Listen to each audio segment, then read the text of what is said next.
Voilà, une vue globale de notre chantier. Et voilà donc comment doit être le lit de semences une fois qu'on a passé le râteau. Vous voyez, c'est bien émietté. On a supprimé un maximum d'éléments grossiers, on a passé le râteau. Et le râteau, on le passe, vous voyez, en griffant légèrement. On ne va pas aller en pointant comme ça parce que sinon on va tout relever. On le passe avec un angle léger et on tire doucement. On fait des mouvements un peu de va-et-vient. Voilà, pour griffer et pour niveler le mieux possible. Voilà, et voilà ce que ça donne. Alors on évite de faire des flaques d'eau, enfin des creux, parce que ça va faire des flaques d'eau plus tard. Et dans ces flaques d'eau, le gazon ne poussera pas bien. Voilà, et donc un lit de semences prêt à semer, ça ressemble à ça. Et on a toujours nos massifs qui sont délimités. Bien sûr, on a travaillé un peu sur la découpe faite précédemment, mais on voit bien la délimitation des massifs. Il faudra refaire aussi une fois qu'on travaillera dans les massifs.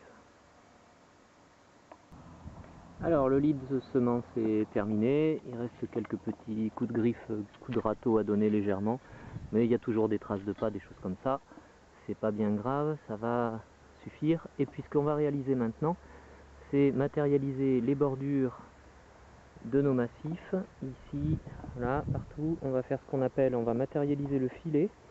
C'est-à-dire qu'on va matérialiser les bordures tout autour pour délimiter les massifs bien comme il faut. Et ce filet, on va le faire avec le manche du râteau, là comme ça. Et on va faire un petit sillon finalement. Vous voyez comme ça, on va faire un petit sillon tout le tour. Alors bien sûr, je vais plus vite que ça, mais là c'est pour vous montrer. On fait un sillon. Et dans ce sillon, que l'on appelle le filet, on sèmera de la graine en continu, là, tout le long. Voilà, tout le long, ça fera bien la bordure de nos massifs. On peut faire ça aussi, alors il faut le faire pour faire le tour des arbres, ou notamment ici on pourrait le faire autour de ce beau pied de bruyère. Donc on a le filet ici en bordure, et ensuite ici il va y avoir une partie sur une vingtaine de centimètres ou 30 centimètres où on va semer le gazon plus épais. On appelle ça le contre-filet. Voilà, et après le semis sera normal sur la totalité de la surface. En fait, c'est progressivement, on se décale et on fait quelque chose de plus dru, plus dense au bord en bordure en fait des massifs et des arbres. Voilà, donc ça c'est les techniques de semis. Et bien entendu, après on va faire un semis à la volée de notre mélange de graines de gazon. Le semis à la volée, donc on répandra la graine en allant dans un sens, puis dans un autre, et encore dans un autre, voilà, comme ça, en tournant au fur et à mesure sur toute la superficie. On fera dans un premier sens, et après, on croisera, on fera dans l'autre sens comme ça. Voilà. En descendant, en montant, on fait comme on veut. Donc ça veut dire qu'il faut répartir la quantité totale de graines en deux. En fait, on fait un premier passage, et après on fera un deuxième passage pour bien équilibrer, pour être sûr d'avoir mis de la graine partout. Faire une bonne répartition de la graine.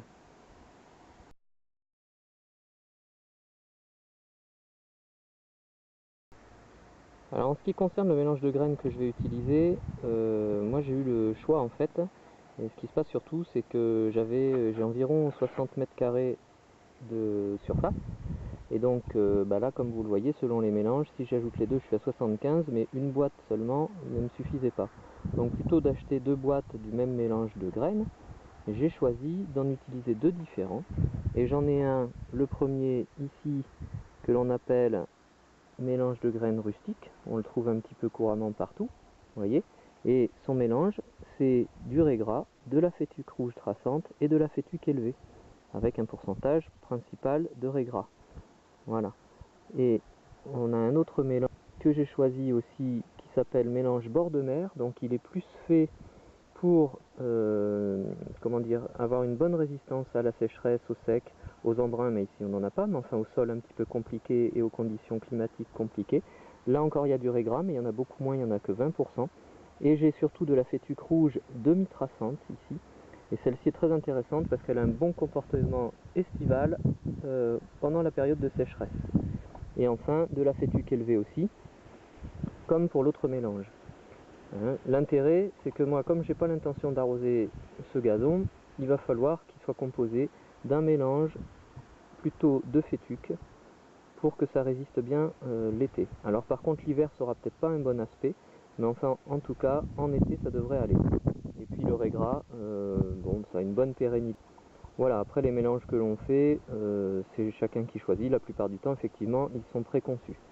Moi, là, je fais un petit peu dans la complication. Alors bien entendu, j'ai versé mes 2 mélanges là-dedans, mais maintenant il va falloir que je malaxe tout ça pour vraiment faire un mélange le plus homogène possible.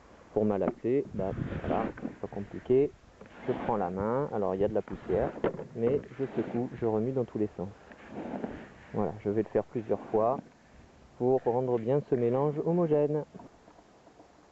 Voilà donc à quoi ressemble notre mélange de graines. Et vous voyez, il y a un petit peu de vent là, il faut faire attention parce que ça vole facilement. Ça va rendre d'ailleurs notre semis un peu compliqué, les coups de vent. Il va falloir se baisser un petit peu pour essayer de positionner la graine le plus près possible du sol. Voilà. Et non pas se positionner droit et jeter la graine en hauteur parce que sinon le vent va nous la propulser plus loin et donc en dehors de notre zone de semis. Voilà, je vous remercie d'avoir écouté et regardé et à bientôt sur monjardindansleslambes.eclablog.com. Au revoir.